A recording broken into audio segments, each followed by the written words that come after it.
mutu azali kopesa moninga na mutu azalite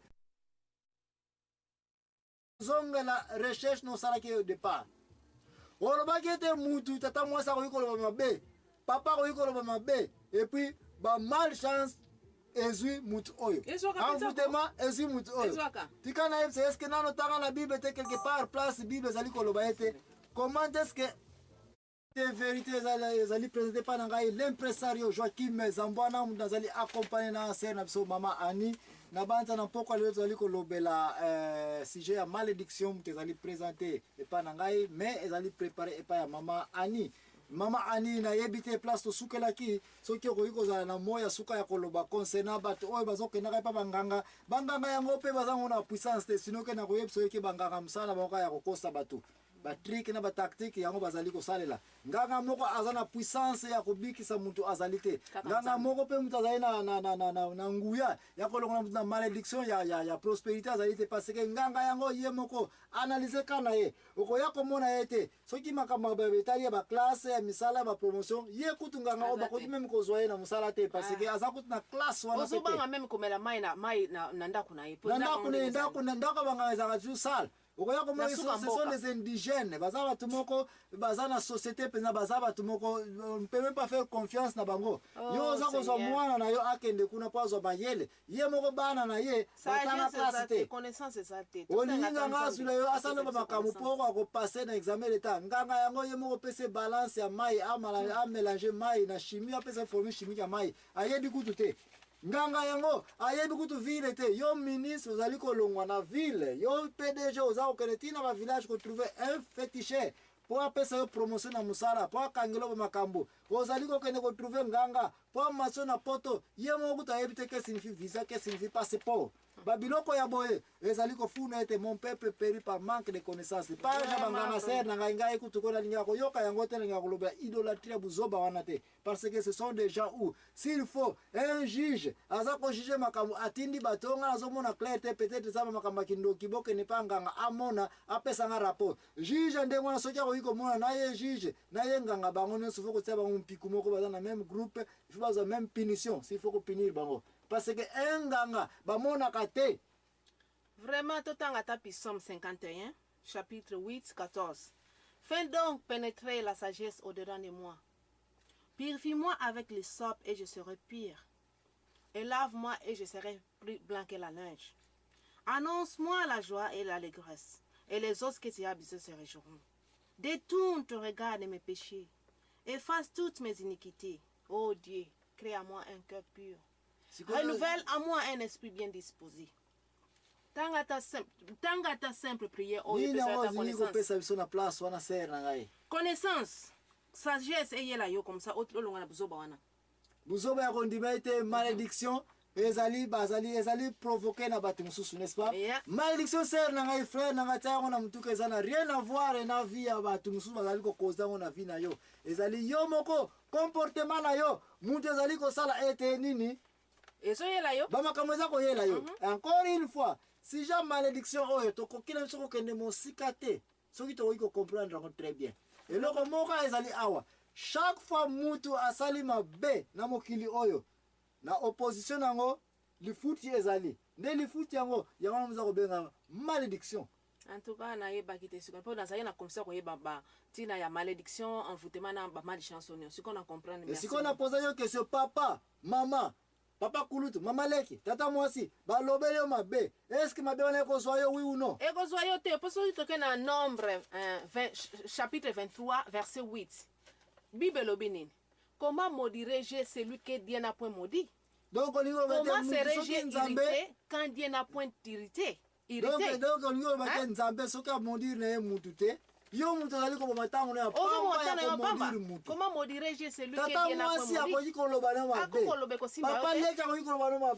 Papa na wiko lobano mabe. Tant que likambona yo za no propre. Propre. Moi ezo ezate. E ko kiko zo yo te. Nombre 23 rien à voir. Oyibi eloko mutu. Mutu sako miko lobelo mabe, wane mabe one saini. Ezuyo parce que ce n'est pas que muno kole mais action na yo, mutu sali ke okeko mikangisa na singa. Ya malédiction wana. Mais mutu na mabe mabela za même kutu ba Noé oyo ba lakela bana mabe. Jacob alakela bana mabe. soko tali bien cause ezalaki mpona nini ezalaki yango cause ezalaki nini bamangaki bapanga na bango bamangaki bapanga ma respect bango bana bakendaki kotala banani nzoto ya papa na bango epuis papa ntango balamuki basiliki bamodire bana malédiction wana ezwaki bango mais soki bana oyo ezalaka ke bamonaka na bango papa na bango te epuis papa na bango azalaka koloba rien zéro donc papa mama batata leki banoko bakoki koloba na yo mabe ata moke te mabe yango ezwi soki oza na yo na cause na likambo yango te bokobonga te na vie na bino. Comment maudirais-je celui Dieu n'a point maudit?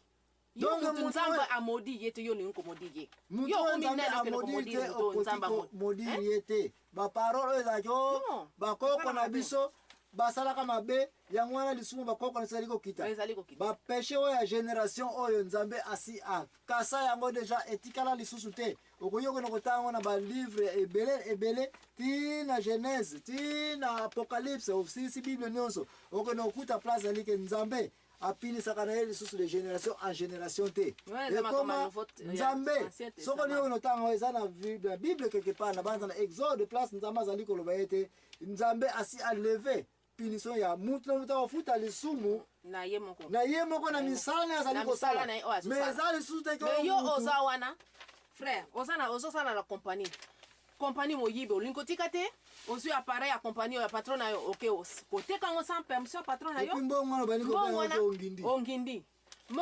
obosani eke mbongo wana yo appareil wana oteki ozwi mbongo wana osepeli okomi esclave ya patron na yo na bambuno nyonso obandi kobengaki yo nakomi na mvutema bamalédiction ezolanda ngai kobenga yango bamvutema te kobenga yango bamalchance benga yango malchance po bible elobi eke soki oyibi malédiction ekolanda yo okomi esclave ya patron na yo banda osalaki makambo no nyonso kobonga su te nde bolobi ete esika osalaka esika okolela nzela wana nyonso eza moyibi kosala biloko wana te donc fo totika ezaleli wana yo moninga boyokani bosala affaire ensemble bozosala affaire ensemble très bien après wana yo kuna omeli moninga yo omeli moninga omoniki ogani osepi na mbongo wana okomi kosepa nango bato bango omona bakomi komona clair mondeko nanga oza na erreur bamalédiction wana ekolanda yo okomi esclave ya mutu oyo omeli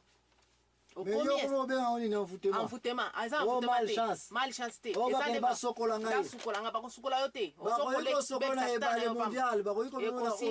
bazwi mai nyonso osea basokoli yo ekolongwa nango te ekolongwa te ini condition ba malédiction ekoki kolongwa na vie ya mutu change nzela na yo change bizali na yo change ba acte ba comportement na yo malédiction encore une fois ezali kocontinue koinsiste frère nanga sere na ngai ezali biloko mutu ye moko asalaka nini amilukeli yango amilukelaka benga sorta malédiction nyonso ozali kokota na yango na vie na yo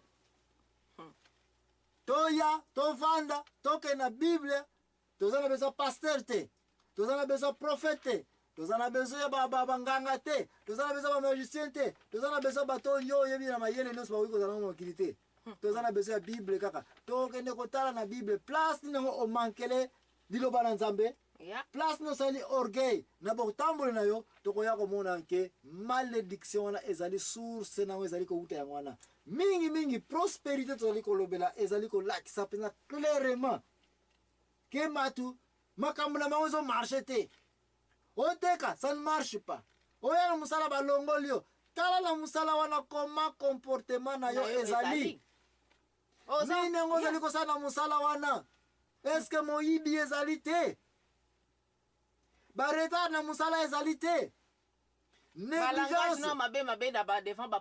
comportement social na yo mitala na quartier tonda yo na monoko mutu akoloba na okende na kosomba nguba kuna nguba eyebani eza na $10 yo kuna yo nguba eza na $50 lobi baboyi kopesa contrat wana epe okomi oyo baplace onga naza kozila en voulant trop gagner on risque de tout perdre la bouche de l'insensé ko ça ruine mutu wana komona lisusu te yo omoni ke otondi mpo na nini olandeli $20 soki $10 wana yo kanti mutu yango lobi akomona osu papesa mission yango nyonso wana ntango omoni makambo ezosimba so te mpo okomi esclave ya mutu oyo oyibi okomi kobenga yango nini bamvutema bamalchance oza na erreur malédiction ebeti yo change banzela na yo nzambe nde akopambola yo. Vérité, vérité, vérité. Quand la émission, vous allez préparer l'impresario Joachim Zambouana, Maman Alim Daraina, lycée, Maman Kambo, où ça la recherche concernant malédiction. Malédiction pour la voyer un retard, les allez binoko, vous allez confondre dans envoûtement qui n'existe pas dans la Bible. Malédiction peut aller loko vous allez confondre dans mon malchance qui n'existe pas dans la Bible. Biloko n'était pas malchance, envoûtement. La Bible est alité. Il y a moi ce qui situation moko zali ko marcher na vie na yo zali ko benga envoûtement to malchance okokende ko luara banganga okoluka ba pasteur okoluka ba famille evande la makambo ozako bomata na ya pamba tana ya pamba kangama na mo malédiction de wana yes et puis yaka na kitala yaka na kitala yo nesu kitala ko l'action la Bible okoya komona ete raison aussi li ko kotela na stage o ya malédiction parce que chaque malédiction